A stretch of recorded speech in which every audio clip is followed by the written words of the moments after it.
Hello, this is Barry Farah. Today we look at 3 recent executive orders. How do they impact you? What should you know? How should you respond? Welcome to Culture Shift, the Barry Farah Show. We are living in an American culture that has shifted from tolerant to cancel culture, from decent to rude, from optimistic to cynical, and from relatively safe to increasingly violent. But it's not too late. I hope to equip you with a historical framework applied to current events so you can lead and get America back on track for good. Welcome back to the Barry Farah Show, Culture Shift. Today we're going to look at recent executive orders in light of how they impact you and how they fit into the overall scheme originally contemplated in the Constitution. Previously, we looked at arguments laid out in the Federalist Papers for the development of a strong executive branch. We learned that Alexander Hamilton allocated 11 essays to the topic, and though there's no explicit constitutional authority granted for executive orders, the Constitution does grant wide latitude for how to deal with the employees related to the federal government. And just because there's 4 million of them doesn't mean that the president can't still issue executive orders to tell them what they can and cannot do. The new POTUS comes in on Biden's first day. His first executive order was executive order number 13,985. Biden has since eclipsed the 14,000th executive order since we started officially numbering them back in 1907. This executive order is based on a belief that there's systemic racism. Systemic racism is the notion that racism is embedded in society. It revokes 2 executive orders from the previous POTUS. The previous POTUS had an executive order that called for combating race and sex stereotyping, and underlying that is the belief that all races should just be treated equally, period. So no setting up one against the other. The second of executive order that Biden's first executive order revokes is the 1776 Commission. Now, the 1776 Commission is based on the belief that America was founded on freedom principles and all of the traditional historical ideas that even though these people that were the founders of this country had some areas where they had faults, they weren't perfect people by any means, they did something that was fantastic for the world. What they did is built, negotiated toward, and debated and finally came to the culmination of this incredible Constitution that was the result of the Declaration of Independence and the Revolutionary War that followed it. And that Constitution, along with the Bill of Rights that came just a couple of years later, was unlike anything else anywhere, and certainly unlike any other superpower that had ever been developed before. All other superpowers had an intention of geography and conquest in mind. The superpower that became the superpower from America was founded upon freedom concepts. And so that 1776 Commission was an endeavor to go back to the schools and undo some of the inappropriate revisionist history and attempt to communicate proper history to kids in schools. That's what that was about. That was revoked. And so that 1776 Commission was that the founders, in spite of their faults, their freedom orientation was a very good thing. In addition to revoking those 2 executive orders, the concept here in this executive order that Biden put in place is for the federal government to help bring poor neighborhoods up. And that means only if that poor neighborhood is not white. So all the poor neighborhoods that are not white, they intend to bring up, according to this executive order. The view is that systemic racism is holding those neighborhoods down, holding them back. The order directs the federal government to allocate federal resources to increase investment in those communities, as well as into the individuals from those communities to bring them up because of systemic racism. That's the idea behind that whole executive order. The truth of the matter is that the federal government has tried things like this before, and they do not have a good track record here. Often these underserved communities don't really do that well when government's involved. There are instances where a short-term defined and limited temporary hand up has been helpful. Yet this has been tried before, and the history here is empirically observable. And what we can observe is that there are a few things that happen. First, it becomes demotivating to work. And that's naturally understandable. If going to work, you're going to make 8 or 9 or 10 or 12 bucks an hour, and not working, you're going to make 14 or $15 an hour, and you're going to make more money not working, you're not motivated to go to work. Second, it strips people of their dignity. They begin to believe that the only way to accomplish anything is to be on the receiving end of a handout. And that does not improve their perceptions about their own abilities and their own intrinsic worth. And that extends, unfortunately, for generations. I was involved in an outreach that was called Faith Partners. It was one of the first that came with the government involvement in the welfare program that would go from welfare to work. And we had a good statistical metric compared to all of the others around us that were connected to trying to help folks come out of poverty. And it was voluntary for them to participate with us. We were unabashedly Christian. So we used certain Christian principles, but would endeavor to help people come out of poverty. And I was the chairman of that for several years. And the reality is that the saddest part of the deep poor, regardless of race, is that it extends for generations when they're used to getting a handout. That's the number two thing. And it really kills your dignity. Third, a large portion of the funds get lost in the hands of the administrators of the program and the businesses that win the contracts to serve those underserved communities. And that does not eliminate bias. Fourth, the top-down approach does not help the actual people in the neighborhood. I mean, we have abundant proof of this. The best solutions, by far, are nonprofits similar to Faith Partners that are faith-based and built locally. Now, I'm going to protect the name here because I don't want him to get unnecessary attention that would not be beneficial for him.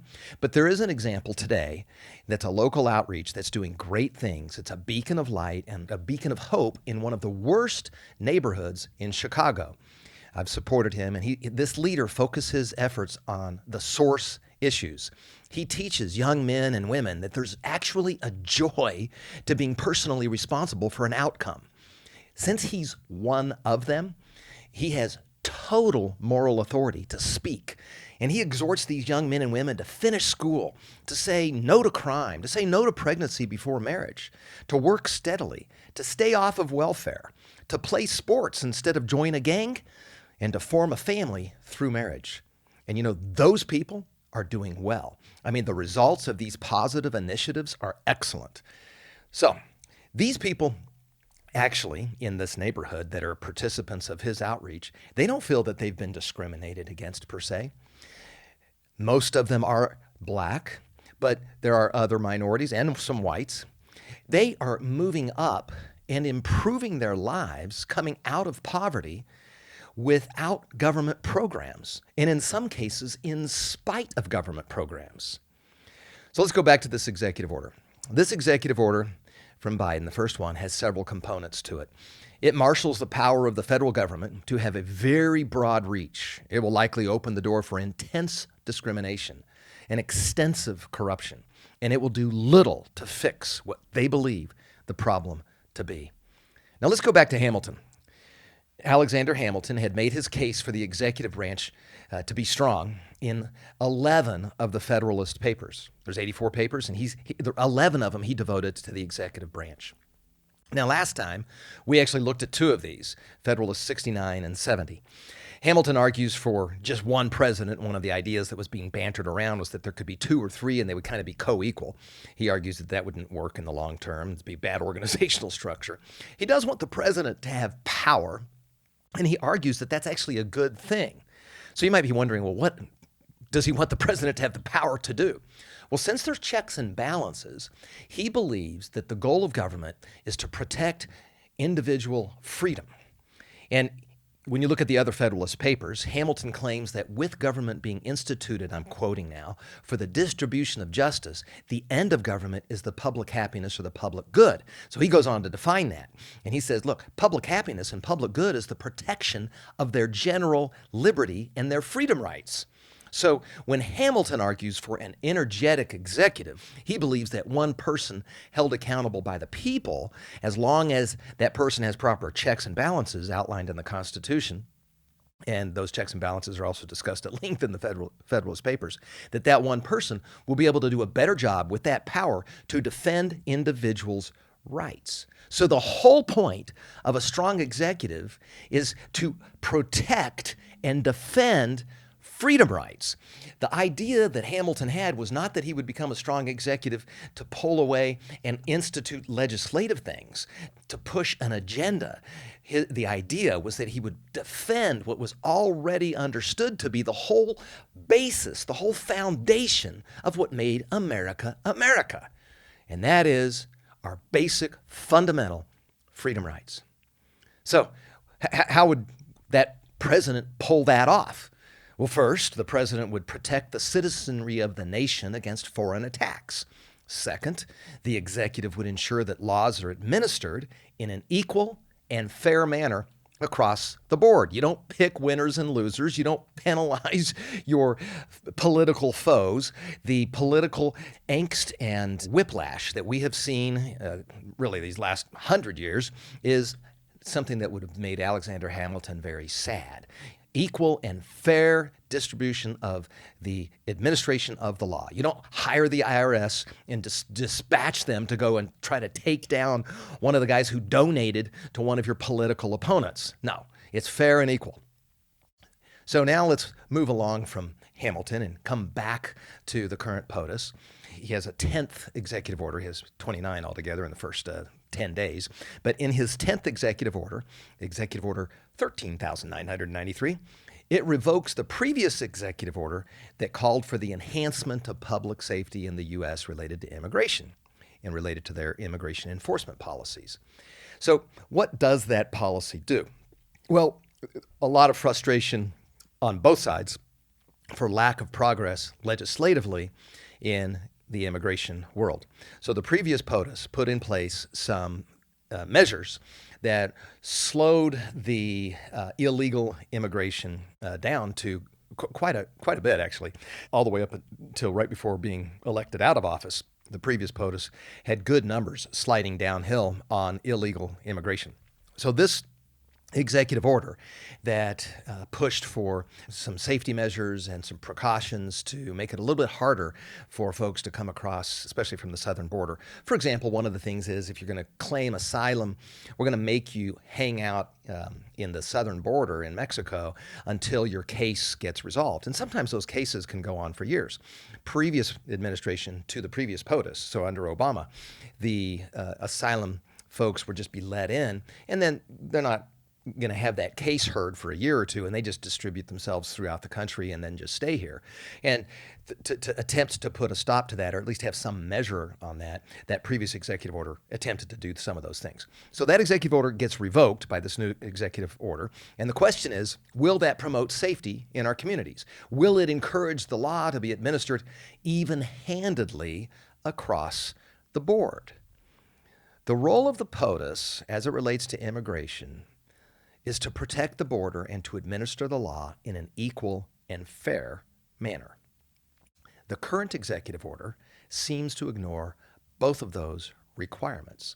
And if you include that and couple that with what's happened since that executive order, where there's going to be an immediate release of 25,000 folks that are on the border and just let them come in and let the asylum case hang out for 2 or 3 years and let them become illegally in the United States, those immigrants would change the dynamic according to a fair and equal treatment as compared to those who have come in legally and gone through the proper steps to enter the country legally. So now I want to say something. I love the Hispanic community. I just want you to know I do. I have a personal friendship with some folks that are fantastic contractors. I've dealt with lots of folks in this community, and I love their work ethic, and I love their orientation toward family. And I want to say that even some of the folks that have come here illegally, I want to tell you that my heart does go out to them. And even some of those who have not come legally that get here, they're hardworking and they're law-abiding. They just didn't get here legally. Now, in my view, we need to make the legal immigration process much simpler and much more elegant so that folks can arrive here legally and remain here legally. My grandfather was among that group. It was pretty easy for him to get here in 1915. He immigrated legally and he paid his dues and he became a legal U.S. citizen. Unfortunately, there are also non-law abiding illegals who are part of the drug cartels, human trafficking, kidnappings, and gangs. And this is not an issue connected to anything about their race or what their heritage is. It's just connected to the fact that some of those people are not good folks. And the illegals that are in that kidnapping world or in that illegal sex trafficking arena or the drug cartel folks, they need to be stopped. And so that's one of the benefits of a border, is you can filter those things through. So in my dream world, you'd have a fair and fairly simple and easy to work with legal way for the good people to be immigrating legally in the United States, and then they could stay here as well. And there'd be a process for that. And all of the others you filter out. I mean, it's one thing to lose your job to an illegal immigrant. It's quite another to lose your life. So the job of the POTUS is to make it hard for those with reprehensible intentions to get here and impossible for them to remain here. Yet this executive order will make it easier. So what does this mean for you? Well, it has the potential to make your city or neighborhood less safe.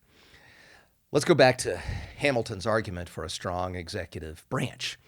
His third reason is that the executive should protect the individual's private property against irregular and high-handed combinations that sometimes interrupt the ordinary courts of justice. Those are quotes.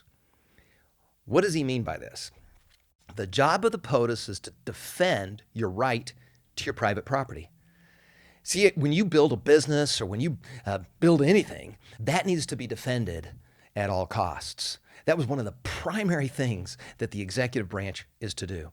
You're the people, and the executive branch is to be a balance against the legislative and the judicial if they start to encroach on your private property rights. And so his thought was that to keep government working for you, since everyone votes for this one person, the executive branch is supposed to serve you, to treat you like an adult with sacred rights and to protect those rights.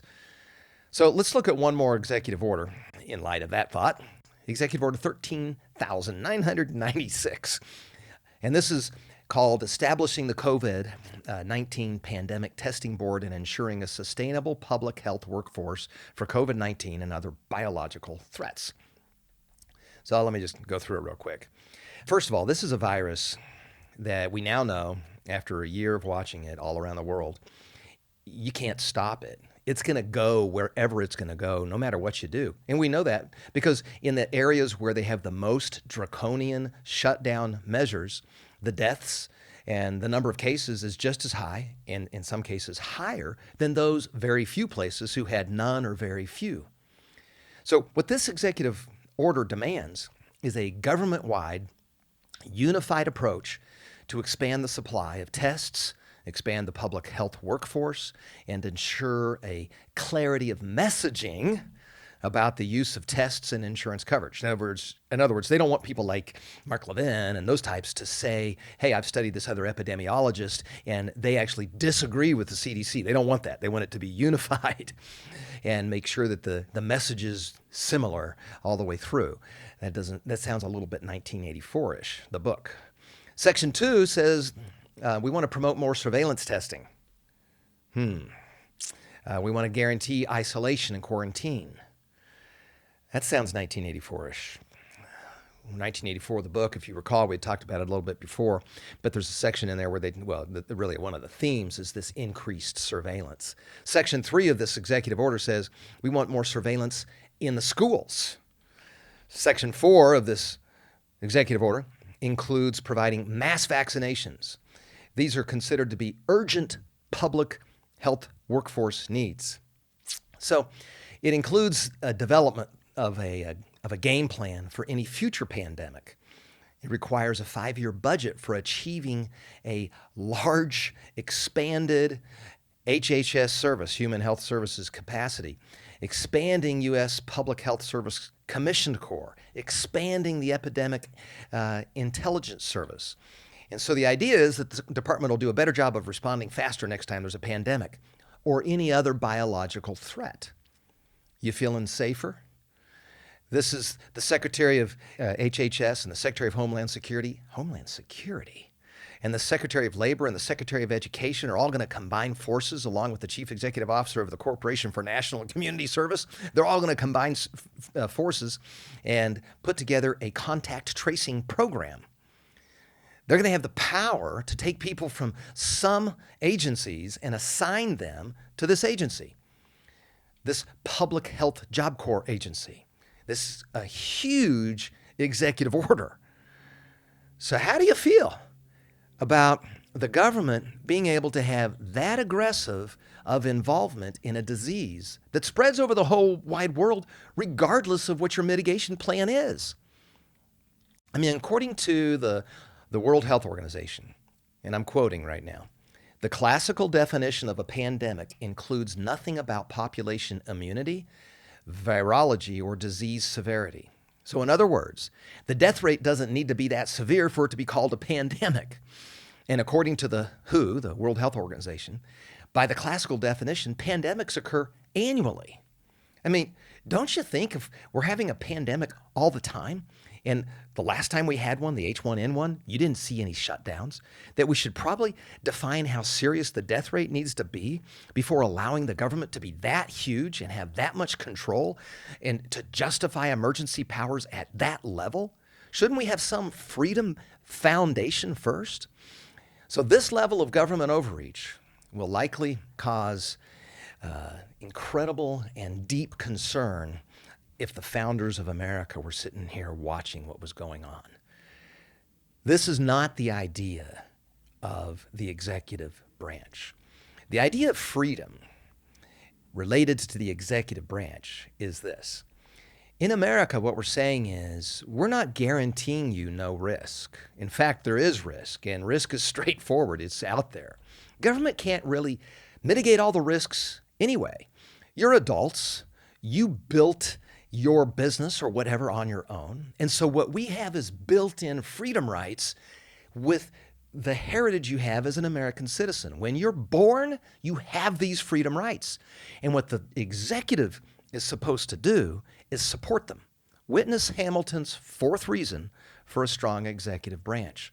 The executive should use his power to secure liberty.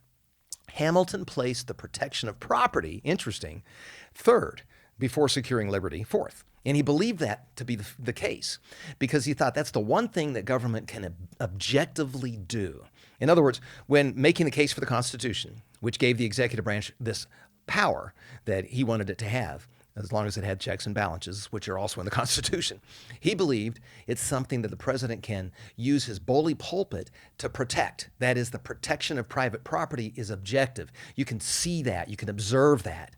But individual liberty is a little more subjective. It's like, what's the line that's crossed there?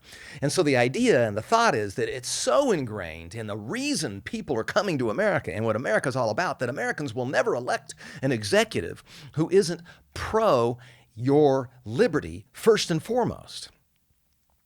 So in a time like this, does that executive order that Biden put in place there on COVID seem to be improving your hold on freedom rights?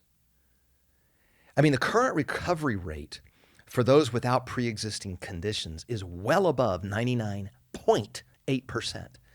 Is it worth it to you to have that much of your freedom clipped? Now, in truth, Hamilton was not likely contemplating a pandemic. Yet when he was defending a strong executive branch, Hamilton said it should be used for the national defense, sound administration of the law, and the protection of property rights. They all depend on the vitality of the presidency. And then finally, the general liberty. So an energetic president best protects liberty. And this fourth one, this is interesting. How do you protect liberty? He best protects liberty when faction, anarchy, and the excessive ambitions of others threaten it. So by strengthening the power of those who do not have the interests of liberty at the forefront of their minds, this latest executive order does not protect liberty against the excessive ambitions of those who are against it. So, there's 3 of the executive orders. And the question is, what can you do about it? Well, right now, unfortunately, it has the power of law. That's the way it's set up. And so the only way to curtail that is to have an overwhelming majority in the House and at least some majority in the Senate to change things, or at least to put a stay on the direction of things that are crimping your freedom rights. So I've got an encouragement for you. I'm primarily trying to reach out to you Gen Zers and millennials. And I want to tell you something. If you're right now, this is February 2021. If you're right now 23 or older, you know you can run for Congress in 2022. You only have to be 25 years old to run for Congress and to actually not just run, but to be in Congress. So as long as you are 25 by November of 2022, you'll be old enough to be in Congress. If you have deep belief in freedom rights, you should consider going for it. I got to tell you that I think it'd be a great opportunity for you to get in. If you've got any interest in that, you could get into Congress. You could push back against government overreach. And if you're not interested at the federal level right now, then look at something local. Get experienced as a state legislator, as a state senator, and look at city council. But get involved. Push back against government overreach and the abuse of powers that we're experiencing. I'm for you, for your success, and that depends on your freedom. God bless you. Hi, I'm David Farah. Thank you for listening to my dad's podcast, The Barry Farah Show, Culture Shift. Click subscribe now to be sure you don't miss an episode. Share this podcast with your friends on social media and give The Barry Farah Show your 5-star rating. Check out today's show notes below this episode and at thebarryfarahshow.com. This podcast is also available in video format at The Barry Farah Show on YouTube. See you next time.